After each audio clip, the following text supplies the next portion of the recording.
head curator of the BFI National Archive, and I'm currently moonlighting as the programmer of BFI Musicals. I have to say that's BFI Musicals with an exclamation mark. And one of the great things about musicals is that it's the only film genre where exclamation marks are practically obligatory. I have to say it's a particular thrill for me to be programming this season. I remember seeing my very, very first musical on big screen, and it was when I was 4 years old, and it was at the Odeon in Chester, and the film was Chitty Chitty Bang Bang. I have to say, I can remember so much about it so vividly. I can even remember the light beam coming out of the projector and the smoke rising through it. We were probably all getting cancer at the time, but that's kind of how I went to the cinema in about 1968.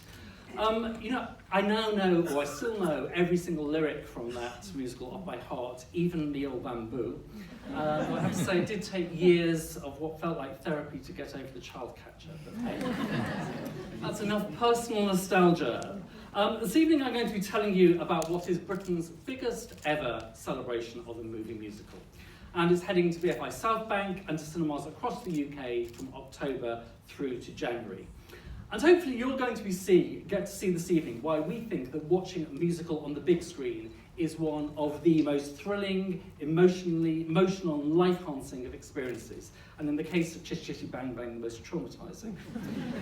We're going to be watching a few clips, and I'm going to be inviting some special guests to introduce them to you. Then you're all invited to come and join us afterwards at the BFI Riverfront, which is immediately behind the cinema, where singing and dancing will be actively encouraged. But I suspect from looking at some of you, I'm not exactly going to have to coerce you. The big screen musical is currently enjoying its biggest revival in popularity for 50 years. We've had the game-changing La La Land and The Greatest Showman.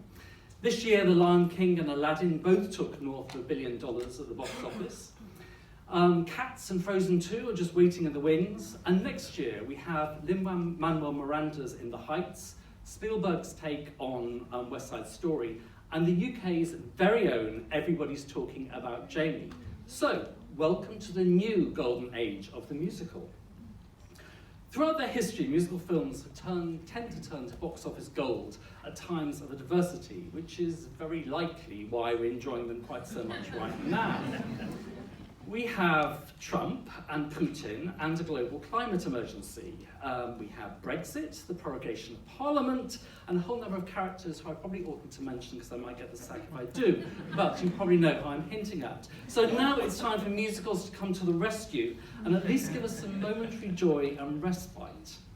So right, I think it's probably time for a first musical number.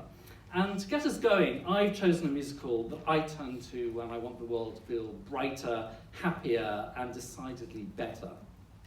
Gentlemen Prefer Blondes, made in 1953, and features it's probably one of the most iconic musical numbers in the whole history of the movie musical.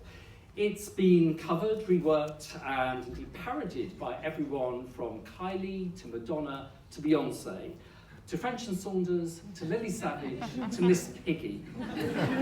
But here it is in Technicolor, and of course with Marilyn Monroe. Can you play the